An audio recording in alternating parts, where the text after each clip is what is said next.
Dear student teachers, welcome to today's class. Today, we are going to learn a very important area in the field of English language teaching, that is the role of multilingualism and multiculturalism in our classroom teaching.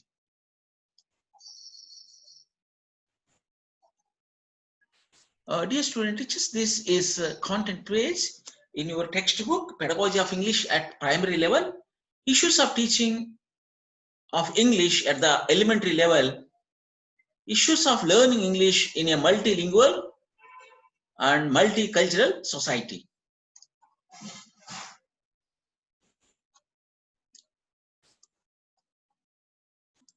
Dear student teachers, in our classroom, we come across students, those who can speak many languages, different languages.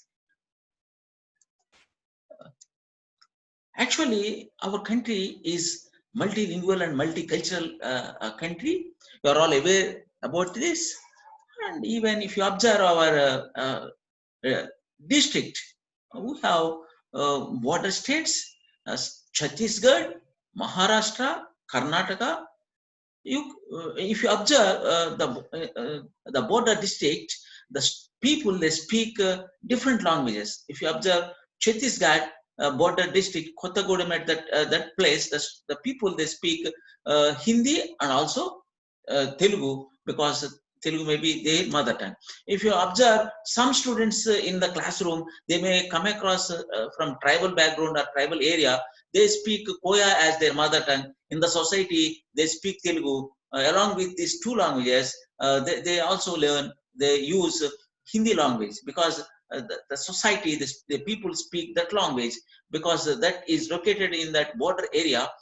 They can speak. And in our classroom, we teach Hindi and English along with these languages. In the same case, Maharashtra, Marathi. In the case of Karnataka border schools and border people, they speak Kannada also along with their mother tongue. Because of this, because of the movement of the people from different districts in our country, because of their different cultural backgrounds, because of various factors, we come across students, those who can speak different types of languages. This scenario, this is known as multilingualism. Let's understand very clearly. Multilingualism is the ability of an individual speaker or a community of speakers to communicate effectively in 3 or more languages. Contrast with monolingualism, the ability to use only one language. A person who can speak multiple languages is known as a polyglot or a multilingual. Dear student teachers, it's very clear. The very name denotes multilingualism. That means multi means many, lingualism means languages. The person, those who can speak many languages, can be termed as multilingual person. The multilingualism is the ability of an individual speaker or community to speak more than 3 languages. Okay, then you observe this multilingualism occurs in our classrooms. Students speak different languages in our classrooms. You come across some other terms in this connection, dear student teachers. Bilingual, being able to speak 2 languages. Here you speak your native language plus another language. 2, bi means 2 languages. Trilingual, some people, they speak 3 languages. This is known as trilingual. That person is known as trilingual. This is also known as multilingualism. That's a multilingual person, because the person who can speak 3 languages or more than 3 languages can be termed as multilingual person. He is also known as polyglot, being able to speak multiple languages, 3 or more than 3 languages. Dear student teachers, here in this connection, we should understand that this multilingual classroom should be used as a resource for the development of our students. See, NCF 2005 states that language teaching needs to be multilingual, not only in terms of the number of languages offered to children, but also in terms of evolving strategies that would use the multilingual classroom as a resource. Home language of children should be the medium of learning in schools. These are the suggestions made by NCF 2005. From this, we can figure out one important inference is multilingualism should be utilized as a resource in our classroom. How can we make multilingualism as a resource? Let's understand. Let's understand. You observe this small rhyme, dear students. Just you observe this rhyme.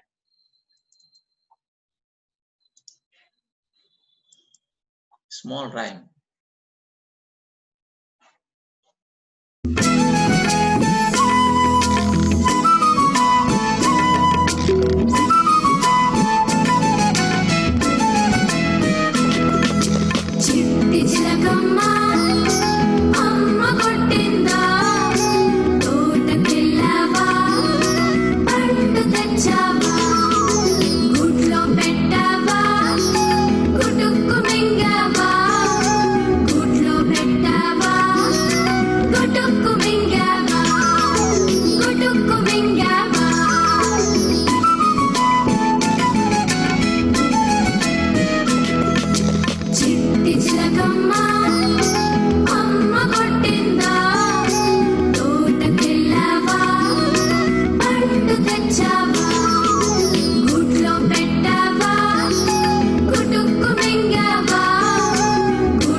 Okay, dear student teachers, here you watched a small video. Generally,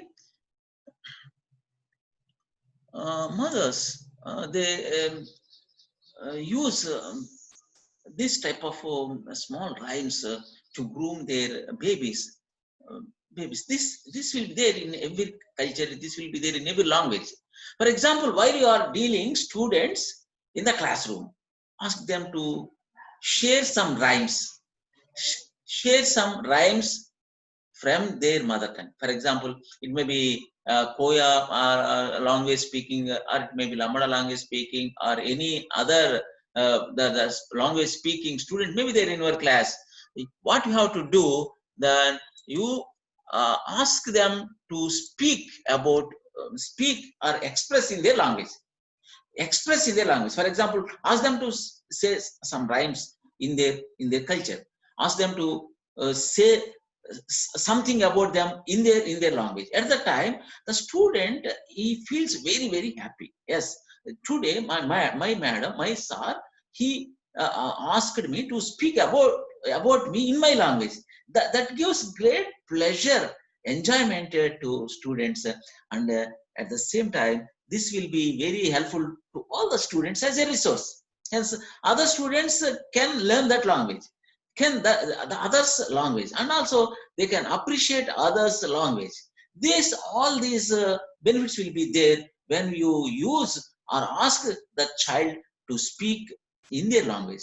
Hence, dear student teachers, bear this in mind. Even in our command district, for example, even if you go to Bhadrachalam district, the people or the students are there.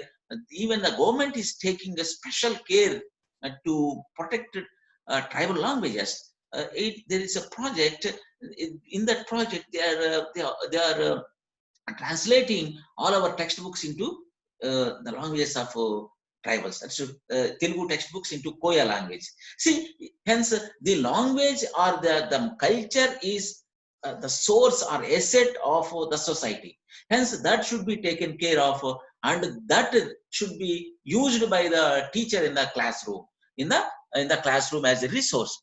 In the same way, let's understand what's meant by multiculturalism. you come across multiculturalism in our classrooms because students from different backgrounds, different cultural backgrounds. Some may be the Christian religion students may be there. There some may be in some may be Muslims. Some may be some tribal the culture as their background. All the people they come and sit in our classroom at that time. Their way of language, their way of food preparation, food, their way of festivals, all manners, clothes, and all these things are different. These things should be retrieved, and this should be elicited and ask students to say about their culture. Hence, you observe this is one cultural festival, for example, of tribal people. If any tribe person is there in your classroom, ask him to speak about the festival, their festival. It may be in mother tongue, it may be in English, or it may be in their own language. Already I stated, if you encourage the child, if you give opportunity to the child, especially in primary class, to speak in his own language, gives a lot of pleasure, a lot of enjoyment. Yes, because my teacher asked me to say about something in my language, gives great pleasure to our students, and that also helps him to widen his mental development. It helps him to learn other languages because mother tongue is base for learning other languages. Hence, this helps our students to learn other languages also. When you ask a child to speak in his mother tongue, this triggers his thinking abilities, and science states that multicultural education increases productivity because a variety of mental resources are available for completing the same tasks and promotes cognitive and moral growth among people. Multicultural education increases creative problem solving skills through the different perspectives applied to the same problem to reach solutions. Hence, this multicultural way of teaching, multilingual way of teaching, uh, enable our students to elevate their mental horizon, to widen their mental horizon, to develop their mental capacities. Because by that they can grow very well.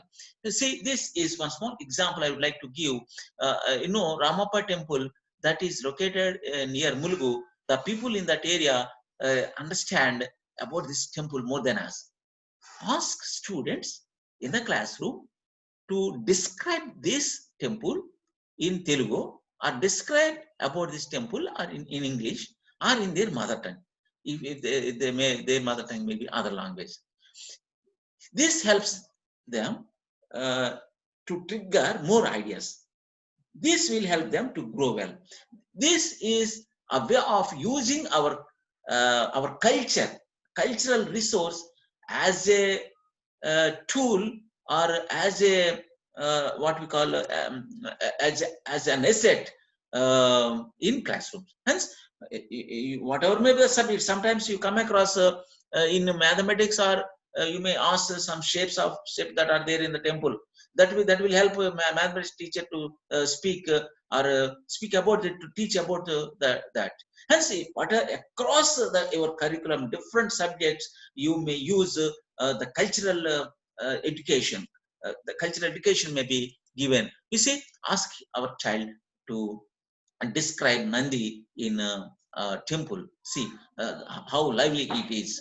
This will help students to understand well about culture. This helps to understand very well, and they can appreciate other cultures. They can understand the greatness of our Indian cultural heritage. All these things help them to grow very well. They widen their mental capacities, dear student teachers. Hence, in the same way, you observe in your area, there definitely there will be cultural resource. For example, if you think of Khammam, there will be Khammam Killa is there. You observe in Kusmanchi, there is one ancient temple is there. The Shivalayam temple is there. If you think of some other places, Bauddha Stupa is there in Nelakonapalli. In the same way, you observe in your area, there will be some cultural resources. Use those cultural resources in the classroom while your while you are teaching. It may be language or it may be other subjects. In language, it will be a wonderful source. Ask student to inquire their parents about the history of the temple. Then at the time, our students interact with the parents and elders in their homes, and they come to classroom and present, say, speak about this. This is language generation. They speak about the temple that is there in their village. Will be language education. When they are speaking, they organize ideas in a systematic way. Ask them to write the same. That will be writing. That will constitute writing. In this way, this multiculturalism and multilingualism will help our students to learn well. Dear students, here is wonderful saying: knowledge of languages is the doorway to wisdom. This is from Bacon, a great linguist, states this because languages, multiple languages, will help our students to grow well, even his life, or even helps his knowledge to grow his knowledge also. Hence, multilingualism is very, very important because we receive knowledge, or we receive a lot of knowledge through language only.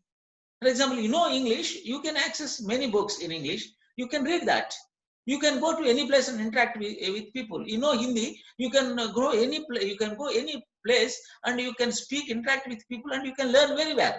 In the same way, always learning or having of knowledge or acquaintance with different languages is essential for the growth of an individual. Hence, our education system, our NCF or our education system rightly recognized this and suggests us to implement this multiculturalism and multilingualism very effectively in our classrooms. Hence, dear student teachers, now let us stop here. This is all about multilingualism and multiculturalism. This is also very important in our examination point of view. Here you may come across different questions. How can you use multiculturalism and multilingualism as a source while teaching language to your students? And you may come across some short answers and very short answers. Define multiculturalism, define multilingualism, who is known as polyglot. In this way, you come across different questions, dear student teachers, and you observe the information that is there on the slides will help you to make notes and help you to grow well further. Dear student teachers, and this is about this, and wish you very good luck and all the best. I'll meet you in the next class.